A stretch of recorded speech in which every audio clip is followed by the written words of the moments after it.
Mitt Romney will have to choose his running mates sometime in the next 3 weeks, so we can be fairly sure that some potential candidates are going through the vetting process right now. Jason Zengerlee is a contributing editor at GQ magazine. He put himself through the process, and he writes about it in GQ's latest issue, and he joins us this morning at the table. Hello, Jason. Hi, how are you? I was very fascinated because this was the description that Evan Bayh says. It says it's like having a colonoscopy, except they use a Hubble telescope on you. And I just thought, yikes, did it hurt? It was uncomfortable. I would put it that way.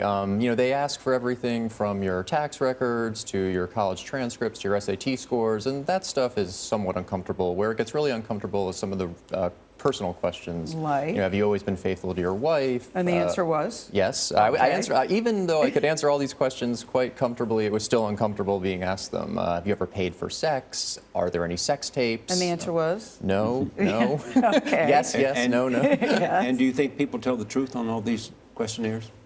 I think it's built on a good faith assumption that you're going to tell the truth, because I think the belief is the truth will eventually come out. And the campaigns do this vetting because they don't want to be caught unprepared. They want to know everything there is to know, so when it does come out, they're prepared to respond.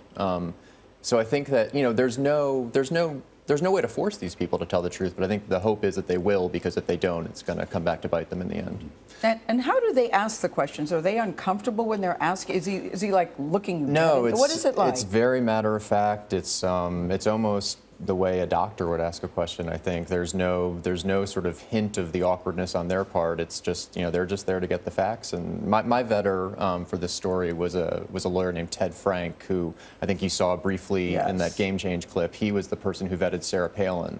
And so that's been his experience doing it, and he just asked the questions very matter-of-factly. And is this different from the kinds of things that you prepare for confirmation hearings and what you're asked to produce for a confirmation hearing? It's similar. I think it's more invasive than that. In terms of the personal aspect. In terms of the personal aspect, just in terms of the thoroughness of it. I mean, I think it's very similar, but it goes even further. It's really like nothing else in politics. We know much more about these vice presidential candidates than we don't know, but the campaigns know much more about it than you ever do about a presidential candidate. The presidential candidate manages to avoid this process.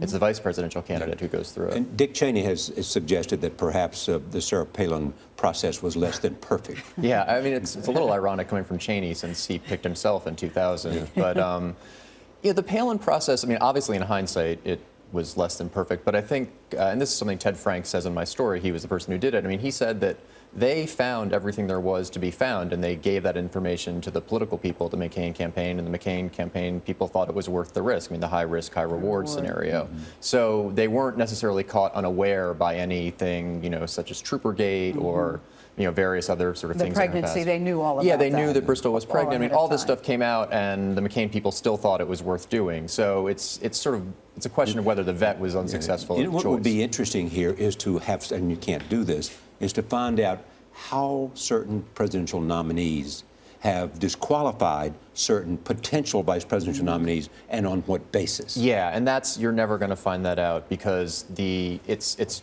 guarded with such secrecy. I mean, no one would agree to the vetting process if they suspected that this would leak out. You only go into it with the assumption that it's going to be kept confidential, because you really are opening up your entire life to them.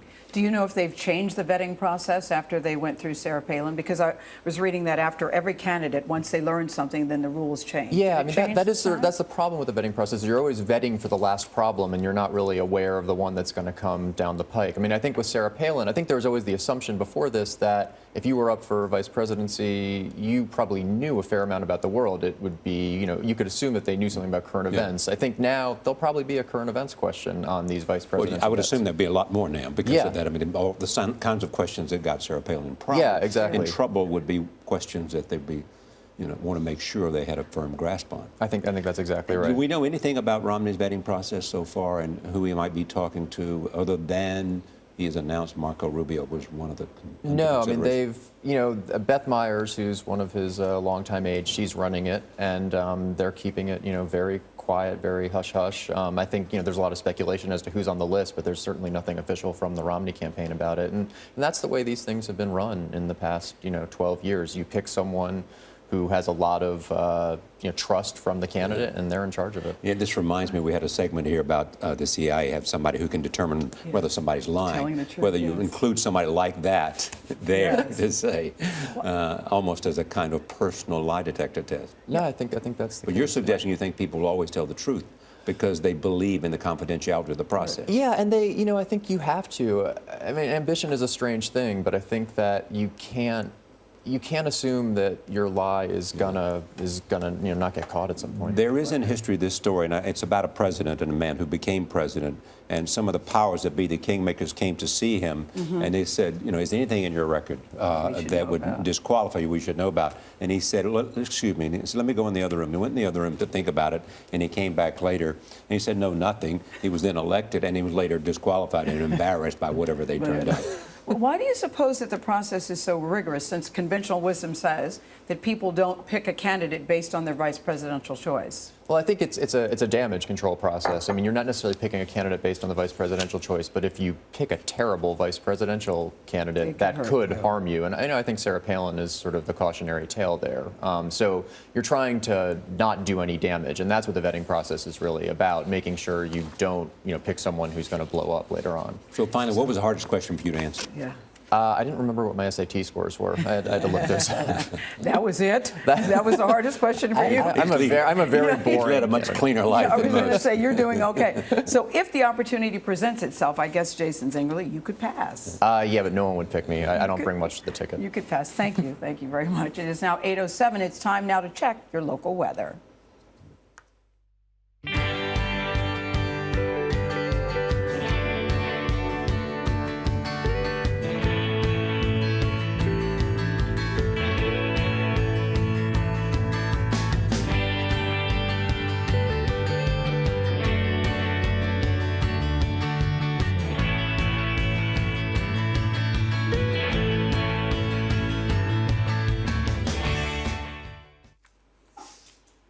It's a growing hazard on sidewalks and commuter platforms across the country. This morning, we'll take a look at why so many people are walking distracted and paying a very high price. Whoops, that story. Wow. When we come back, you're watching CBS This Morning.